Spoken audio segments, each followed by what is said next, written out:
ধানমন্ডির ৩২ নম্বর বাড়ি ভেঙে দিয়েছেন। এবার আপনারা বিমান সিন্ডিকেট ভেঙে দিয়ে প্রবাসীদের জীবনকে সহজ করে দেন। 2024-এর 5 আগস্টের গণবিপ্লবে ছাত্র জনতার অবদান সবচেয়ে বেশি ছিল এবং তার সাথে সবচেয়ে বেশি ছিল আমার প্রবাসী ভাইদের অবদান। এটা কি অস্বীকার করতে পারবেন? অসম্ভব, এটা অস্বীকার করতে পারবেন না। তার কারণ আমাদের প্রবাসী ভাইয়েরা রেমিটেন্সকে বন্ধ করে দিয়েছিল। এটা একটা দেশের জন্য মস্ত বড় আঘাত। আবার বিপ্লব পরবর্তী সময়ে দেশের প্রতিটি ক্রান্তি লগ্নে প্রবাসীদের অবদান আছে না নাই?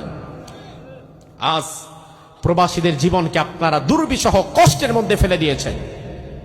বিমানের টিকিট সিন্ডিকেট করে করে 50,000 টাকার টিকিট নিয়ে যাওয়া হয়েছে 1.5 লাখ 2 লাখ টাকায়। কেন? একজন প্রবাসী দেশের বাহিরে যে কাজ করে, একজন প্রবাসী দেশের বাহিরে যে কাজ করে, সে মামু বাড়ির মধ্যে কাজ করে না।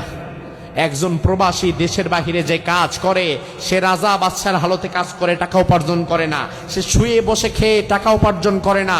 একজন প্রবাসী দেশের বাহিরে যে কাজ করে, সে নিজের রক্ত ঘাম পানি করে এরপরে টাকা উপার্জন করে। সে কোটি কোটি টাকা লুটপাট করে না। সে কোটি কোটি টাকার লুটপাটের সাথে জড়িত না। সে ভুয়া রাজনীতি করে পয়সা কামায় না। সে পরিশ্রম করে মাথার ঘাম পায়ে ফেলে পয়সা কামায় একজন প্রবাসী। ওই প্রবাসী কেন 2 লাখ টাকা দিয়ে টিকিট কিনবে? কেন 1 লাখ টাকা দিয়ে টিকিট কিনবে? তার জন্য টিকিটের দাম কম করুন। বিমানের সিন্ডিকেট ভেঙে দিন। কালো বাজারিদের হাতকে ভেঙে দিন। প্রবাসীদের জীবনকে কঠিন করবেন না।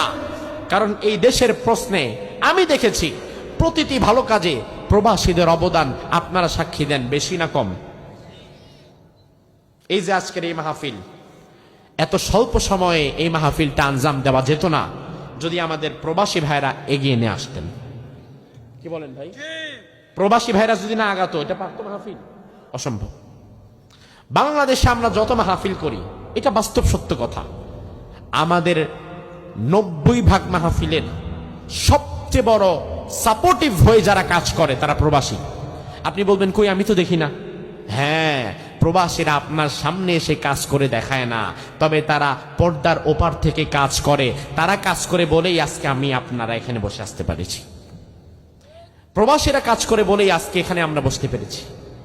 যে প্রবাসীরা বাংলাদেশের জন্য অবদান রাখে, যে প্রবাসীরা দ্বীনের জন্য কাজ করে, যে প্রবাসীরা মানবতার কল্যাণে কাজ করে, যে প্রবাসীরা দেশের মানুষের কষ্টে হাত বাড়িয়ে দেয়, ওই প্রবাসীদের টিকিট, ওই প্রবাসীদের জীবনকে দুর্বিষহ করার যে পরিকল্পনা, এটা কোনোদিন বাস্তবায়ন করতে দেওয়া হবে না।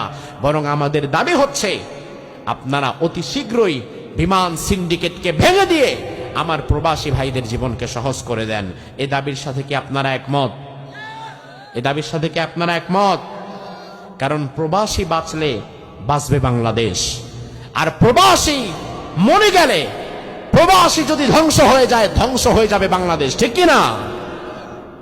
এই কথাগুলো আল্লাহ তাআলা দায়িত্বে যারা আছে তাদেরকে বোঝার তৌফিক দান করুক, বলি আমিন।